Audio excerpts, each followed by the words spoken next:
Jammu genocide ایک ایسی تاریک، تلخ اور نظر انداز کی گئی حقیقت جس کے بارے میں اچانک سنا جائے تو یہ ہولوکاسٹ، ایپرٹھائڈ یا روانڈن جینوسائیڈ کی طرح جانا پہچانا نہیں لگتا، لیکن جب تاریخ کے بند پنے کھلتے ہیں تو جنت ارضی کشمیر کے علاقہ جموں کے چاروں اطراف سے نہتے کمزور اور مظلوم مسلمانوں کی آہیں سنائی دیتی ہیں۔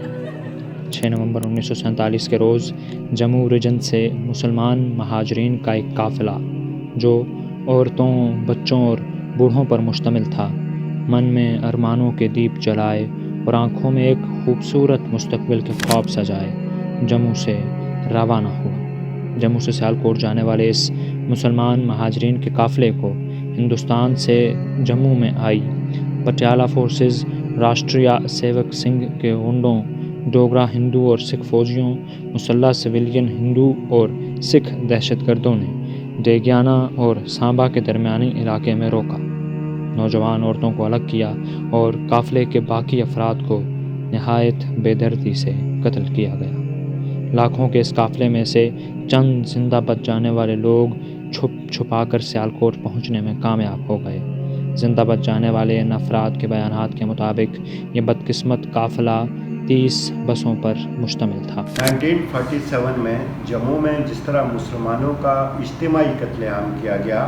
اور ایک منظم منصوبہ بندی کے تحت، اور وہ جو منصوبہ بندی تھی اس میں انڈین نیشنل کانگریس، مہاراجہ ہری سنگھ کی سرپرستی موجود تھی، RSS کے لوگ موجود تھے، اور اس میں جو پٹیالہ کی فورسز جو اس وقت ہندوستان کی فوج کا حصہ بن چکے تھے وہ بھی اس میں موجود تھے۔ انہوں نے مسلمانوں کا بے دردی سے قتل کیا، اور بنیادی جو مقصد تھا سپٹمبر 1947 سے یہ کام شروع ہو گیا، اور بنیادی مقصد یہ تھا کہ کشمیر میں مسلمانوں کی اکثریت کو اقلیت میں بدل دیا جائے۔ قتل و غارت گری، لوٹ مار، دہشت گردی اور اغوا کا یہ سانحہ جموں میں مسلمانوں کے خلاف ہندوؤں کی ان مسلح کارروائیوں کا نقطۂ عروج تھا جو ستمبر سے جموں میں ظاہر ہونا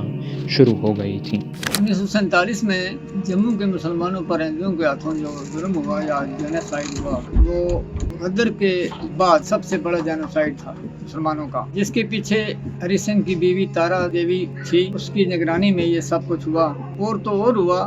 لوگوں نے اپنی عصمتیں بچانے کے لیے جموں کے ایک بڑے آدمی نے، باعزت آدمی نے اپنی 3 بیٹیوں کو ذبح کر دیا کہ بھائی میری بیٹیوں کی بےعزتی نہ ہو ہندوؤں کے ہاتھوں، اور جب ذبح ہو گئی تو اس کے خون سے اس نے لکھا پاکستان زندہ باد اور لا الہ الا اللہ۔ مطلب یہ ہے کہ اس وقت 1 لاکھ کے قریب دوشیزائیں مسلمان جو ہیں وہ ان کو اغوا کیا گیا، جن کا کوئی پتہ نہیں چلا، جن میں چودھری غلام آباد صاحب کی بیٹی بھی تھی جسے بعد میں برآمد کیا شیخ عبداللہ نے اس وقت۔ تو جموں کا جو جینوسائیڈ ہوا ہے یہ تاریخ کا ایک بہت بڑا واقعہ ہے جو تاریخ عالم میں بھی اس کو درج کیا گیا ہے، اور یورپین مفکرین نے لکھا ہے کہ پاکستان لے جانے کے بہانے ان کو ٹرکوں پر اور بسوں پر سوار کیا گیا اور آگے جا کر ماوا کے جنگلوں میں موڑ دیا گیا، جہاں پہلے سینا کے گنڈے اور پٹیالہ کے فوجی موجود تھے جنہوں نے ان کو قتل عام کر دیا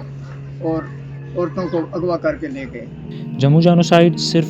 3 سے 4 ماہ کی مسلم مخالف کارروائیوں اور قتل عام کا نام نہیں، بلکہ یہ ہندو بلوائیوں کا وہ سائیکولوجیکل شاک تھا جس نے بہت سے بچ جانے والوں کو تمام عمر کے لیے اس لحاظ سے ذہنی مفلوج بنا دیا کہ وہ اس ٹراما سے نکل کر کبھی اپنی زندگی کھل کر نہ جی پائے۔ بڑا ظلم ہوا جموں والوں کو، بڑا ناقابل بیان میں کہہ سکتا ہوں۔ میں کیا بیٹا میرے میں ہمت نہیں ہے، میں وہ واقعات بیان کرتا صبر کھو دیتا ہوں۔ 6 نومبر کو جو لوگ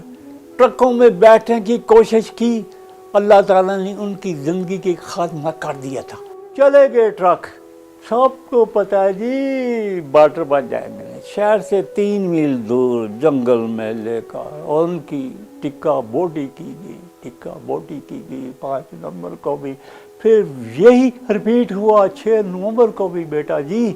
اسی طرح ٹرکوں میں لوگ بیٹھ رہے ہیں، جاگ رہے ہیں، بیٹھ رہے ہیں، ہم جاتے تھے ہمیں پھر دھکا پڑتا تھا، چونکہ اللہ نے ہمیں صحیح سلامت سیالکوٹ پہنچانا تھا۔ 2 نوجوان شہر کے بھاگتے بھاگتے مغرب کی اذان کے پولیس لائن میں داخل ہوئے، انہوں نے کہا لوگوں کوئی نہ جانا، جو